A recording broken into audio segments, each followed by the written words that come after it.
नमस्कार। आपके अपने YouTube चैनल चालिया स्मार्ट स्टडी में हार्दिक अभिनंदन व स्वागत। आज हम फिर बहुत ही महत्वपूर्ण हिंदी व्याकरण जो भाषा है हिंदी, इसके 25 प्रश्न अति महत्वपूर्ण प्रश्न अध्ययन करेंगे। यहाँ पर 30 लगाए हम 25 या 26 प्रश्नों का अध्ययन करेंगे। विविध परीक्षा में पूछे गए प्रश्न है, बहुत ही इम्पोर्टेंट, वेरी मोस्ट इम्पोर्टेंट प्रश्न है और ऐसे प्रश्न हैं जो आगामी भर्ती परीक्षा में ये प्रश्न देखने को मिलेंगे। तो आप अंत तक बने रहें और अंत में आप इतने महत्वपूर्ण इम्पोर्टेंट प्रश्नों का भी अध्ययन इस YouTube चैनल के माध्यम से करेंगे जो आपके लिए रामबाण साबित होंगे। तो आज की क्लास बहुत ही महत्वपूर्ण रहने वाली है और क्लास अच्छी लगे तो लाइक करें, शेयर करें। तो आज शुरू करते हैं। आज का पहला प्रश्न है, शरत चंद्र की सही संधि क्या होगी। यानी शरत संधि जो शब्द दिया गया इसका संधि युक्त शब्द क्या होगा ये बताना है।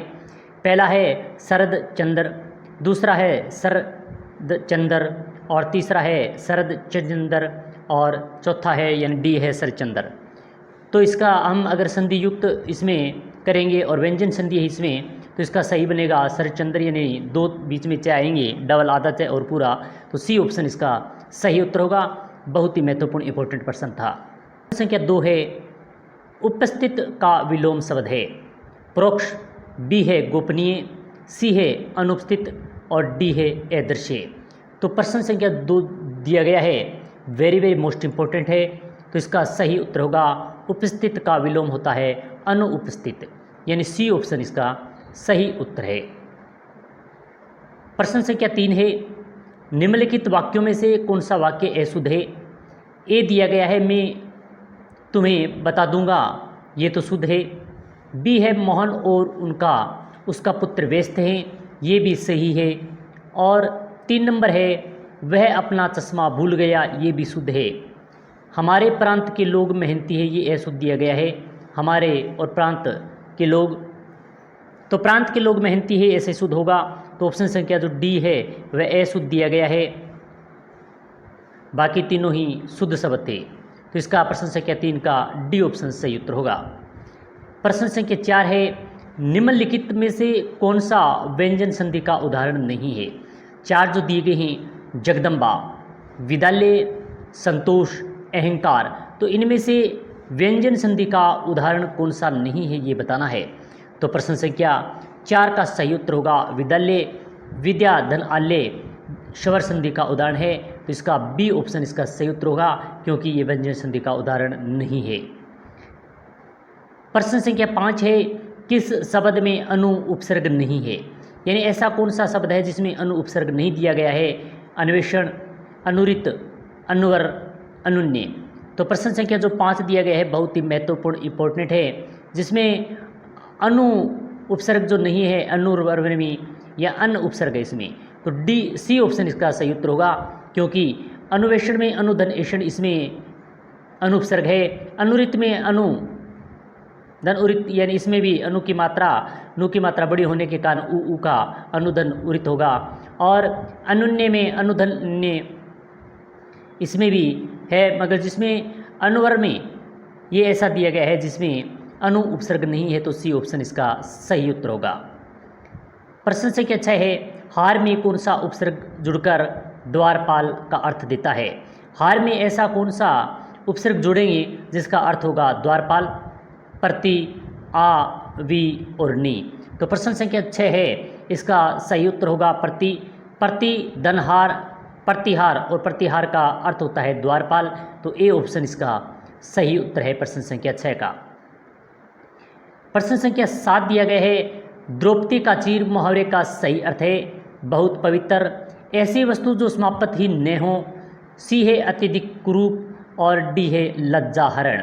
तो प्रश्न संख्या जो 7 दिया गया है बहुत ही महत्वपूर्ण इंपॉर्टेंट है और द्रौपदी का चीर मुहावरे का सही अर्थ है लज्जाहरण, यानी डी ऑप्शन इसका सही उत्तर होगा। प्रश्न संख्या 8 जो दिया गया है, इनमें से किस वाक्य में क्रिया संबंधी अशुद्धि है। वह जाना चाहता है, बी है मेरी प्रतीक्षा करना, सी है तुम क्या कर रहे हो और डी है उसने मुझे गाली निकाली।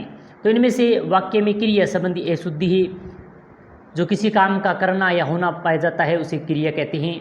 और इस संबंधी जो क्रिया संबंधी अशुद्धि किसमें है? तो प्रश्न संख्या जो 8 दिया गया है, उसने मुझे गाली निकाली, यानी इसमें अशुद्धि है क्रिया संबंधी।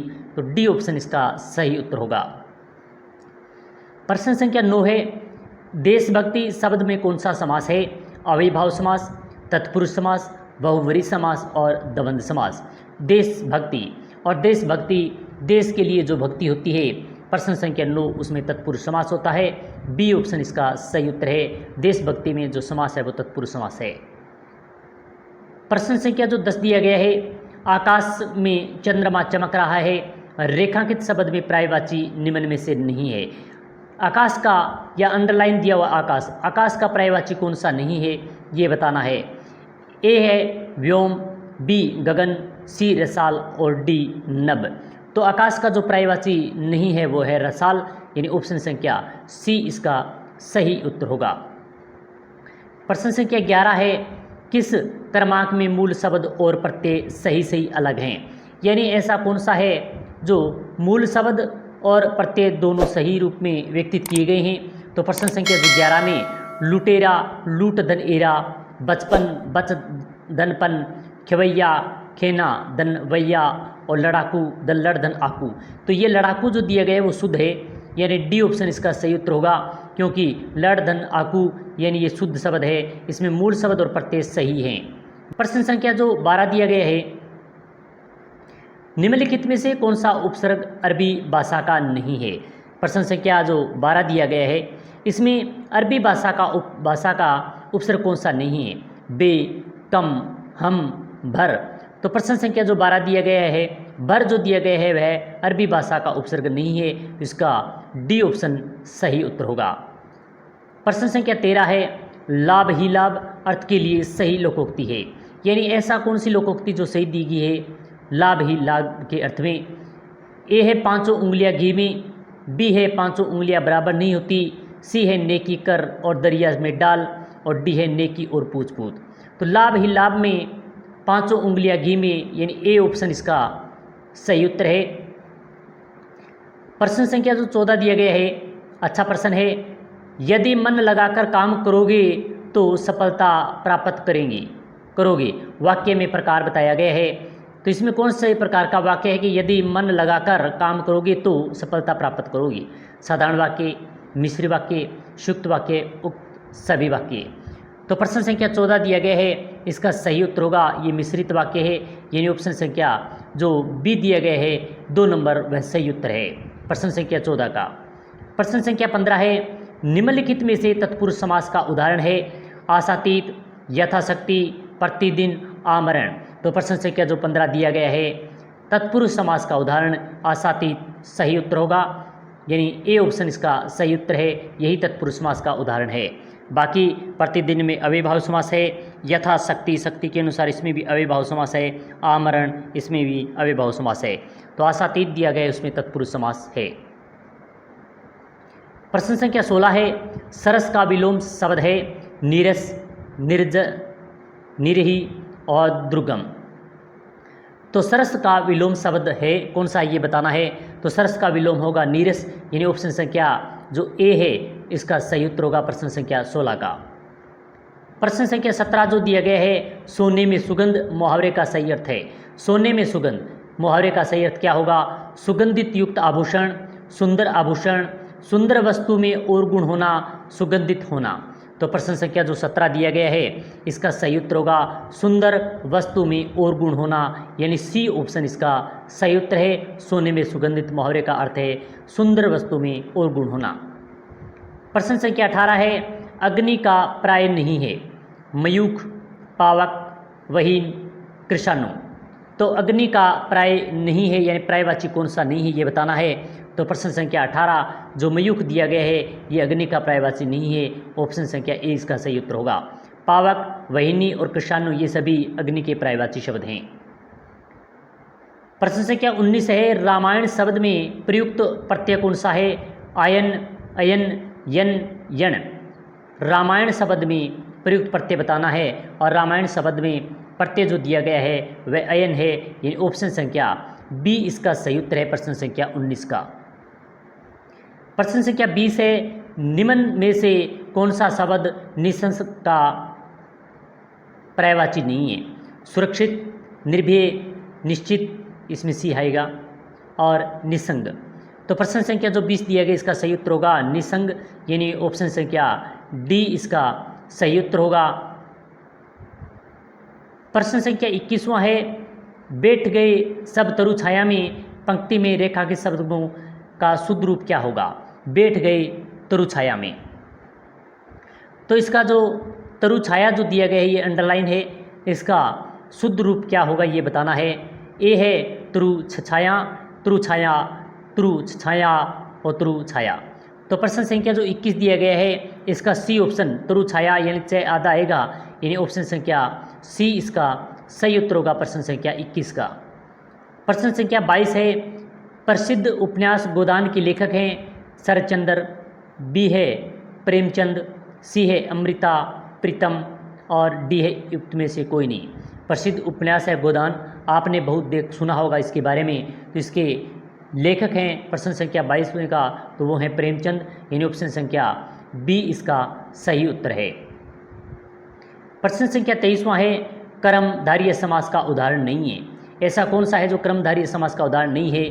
परमाणु, चतुरानन, सदस्य, भवसागर। तो प्रश्न संख्या जो 23 दिया गया है इसका सही उत्तर होगा चतुरानन, यानी बी ऑप्शन इसका सही उत्तर है प्रश्न संख्या 23 का। प्रश्न संख्या 24 है, प्रताप शब्द में प्र उपसर्ग का अर्थ है आगे, अधिक, सुंदर और प्रौढ़। तो प्रताप जो शब्द में प्र उपसर्ग दिया गया है और प्र उपसर्ग का अर्थ होता है अधिक, यानी ऑप्शन संख्या बी इसका सही उत्तर है प्रश्न संख्या 24 का। और प्रश्न संख्या 25 है, जिस समास के पूर्व पद गौण हो, जिस समास में पूर्व पद गौण तथा ये यहाँ से एक उत्तर पद प्रधान हो, उसे में कौन सा समास होता है? यानी जिस समास के अंदर पूर्व पद प्रधान होता है, पूर्व पद गौण होता है, उत्तर पद प्रधान होता है, तो उसमें किस समास में होता है ये बताना है। द्वंद्व समास, बहुब्रीहि समास, द्विगु समास और तत्पुरुष समास। तो सही तरीके से प्रश्न है कि जिस समास में पूर्व पद गौण होता है, उत्तर पद प्रधान होता है, तो वह कौन सा समास होता है? तो प्रश्न संख्या जो 25 दिया गया इसका सही होगा उत्तर होगा तत्पुरुष समास, यानी डी ऑप्शन इसका सही उत्तर होगा प्रश्न संख्या 25 का। आज का अंतिम और महत्वपूर्ण प्रश्न है 26वां, मान न मान मैं तेरा मेहमान का अर्थ है हैसियत से अधिक शौक, अवसर के अनुसार आचरण, सी है मेहमानदारी में कमी और डी है जबरदस्ती गले पड़ना। मान न मान मैं तेरा मेहमान, 26वें का सही उत्तर होगा जबरदस्ती गले पड़ना, यानी डी ऑप्शन इसका सही उत्तर है। आज हमने बहुत ही महत्वपूर्ण 26 प्रश्नों का यह अध्ययन किया। ये 26 प्रश्न हैं वो बार बार भर्ती परीक्षा में पूछे गए हैं, आगामी भर्ती परीक्षा में भी पूछे जा सकते हैं। तो ऐसे प्रश्नों का आप अवश्य अध्ययन करें। आशा है कि आपको क्लास अच्छी लगी होगी। अच्छी लगी तो लाइक करें, शेयर करें, और जिन्होंने अभी तक चैनल को सब्सक्राइब नहीं किया वो सब्सक्राइब करें, साथ ही में बेल आइकन दबा के रखें, क्योंकि इसी प्रकार का नोटिफिकेशन आपको मिल सके और आप अपनी तैयारी बेहतर और ज़बरदस्त बना सकें। इसी प्रकार की फिर अन्य महत्वपूर्ण क्लास के साथ फिर मिलेंगे। जय हिंद, जय भारत।